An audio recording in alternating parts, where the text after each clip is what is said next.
Good morning. Welcome to day 12. Today we're going to be stitching a passion flower using a Trellis Stitch, woven Picot, turkey work, and drizzle stitches. We will also be working with Serenity Silk thread. So I hope you guys are keeping up.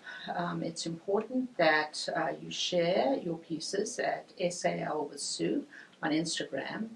And you may have heard there's an amazing giveaway at the end. And so that is only for people who finish the project. So keep stitching. Well, here are Serenity. And as you can see, this is 100% silk thread and it has a lustrous sheen. They're hand dyed and it has a softer twist than typical pearl, giving them more of a sheen and luster, which I really noticed on the Trellis Stitch that I made. So they come in variegated and solid colors, and I hope that you will try them like I did. So this right here is my passion flower. So I'm going to show you how I drew this out so that you can see how to do it. So I'm using my 2 circle templates, the 1 inch and the 2 1/4 inch. So the first thing I did was I got my 1 inch and I drew a circle at 1 inch, and then at the same time I marked out all these 1/4 inch marks around the outside, so that I had 8 segments, just like that. Oops, and sorry, I need to mark the center. To make sure you mark the center as well. There we go.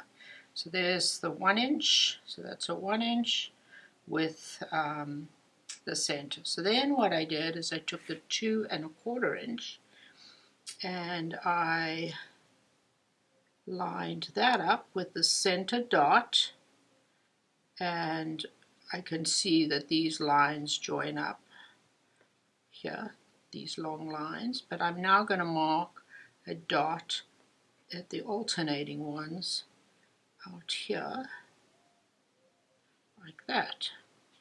Okay, so there's my dots on the outside.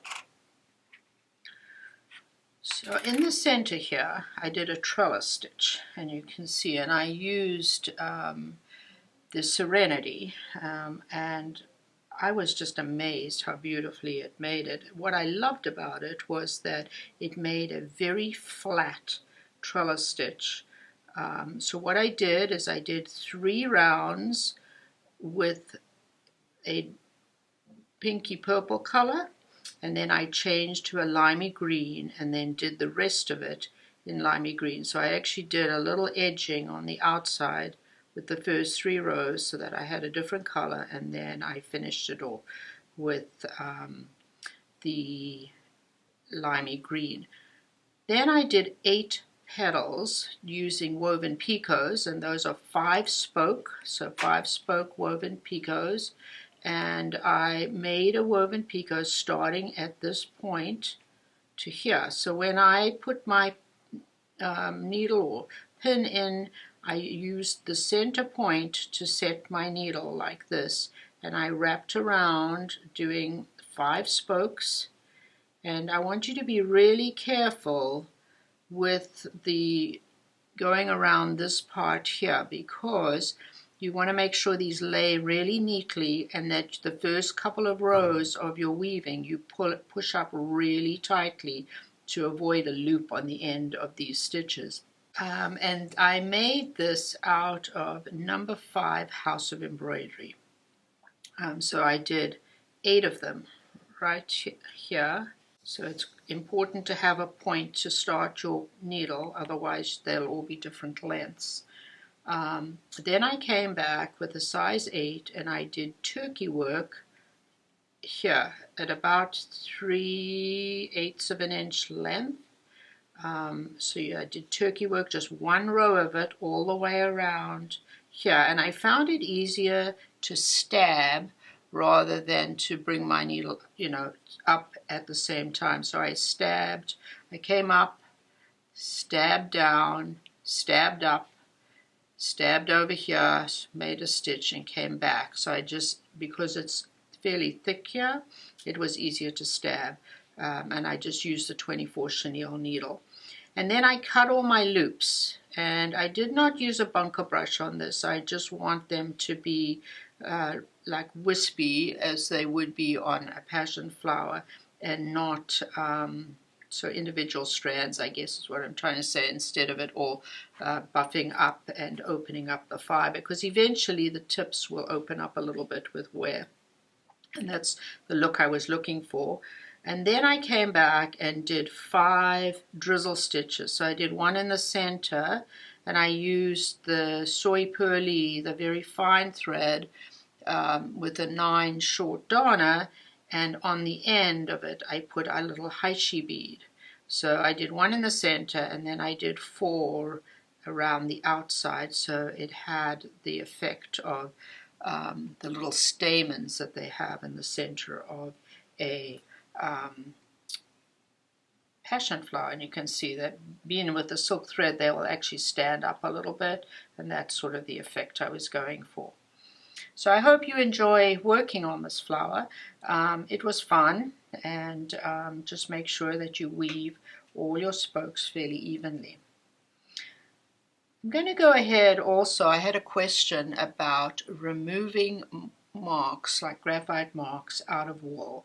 So I'm going to do a little demo to show you how to do that. So marking is a problem. There's no easy solution to removing marks off most things, but on wool particularly, I'm very cautious. For instance, I wouldn't ever use a friction pen on wool because they sometimes will come back with hot or cold. And I always tell my students, can you imagine putting all my quilts in the hold of an aeroplane and taking them out and all the marks have reappeared? So I just do not use them, and we have no history about what it actually does to the fibers over time as well. So we did a bit of testing here because sometimes, you do mark and then you change your mind. I generally try to do more free-form stitching without marking, but sometimes I have to mark. So this is a good instance where I've marked the point where I'm going to put the needle here, and I probably really would like those to be gone. So I'm going to show you what we have discovered, that we have a little chalk lift-off kit on the website, which is a little kit for removing marks, as well as there's a tutorial on our tutorial page of the website. So I use this aqua eraser. So it has a hard tip and it's filled with water. And water alone does not remove marks out of wool. So I've also got a little bowl here with some soak in it. And soak is a biodegradable soap, which is from the same company that does Flatter, that we all love. And this, the soak I love because I wash all my woolens in the winter with it, and you can just soak them and squeeze them out, and that's it. You don't have to rinse it. So here I'm putting a little bit of the soak on the end of my pen, and then I'm going to wipe it on to get rid of the excess, because I don't want a lot of it. And then I'm just going to wipe where each one of my marks are here. And what I like is, because it's biodegradable, you don't have to come back and rinse it. It'll just disappear into the fabric. This is a pretty easy way of removing marks, especially if you have them and you can't stitch over them. So try this and see if it works for you.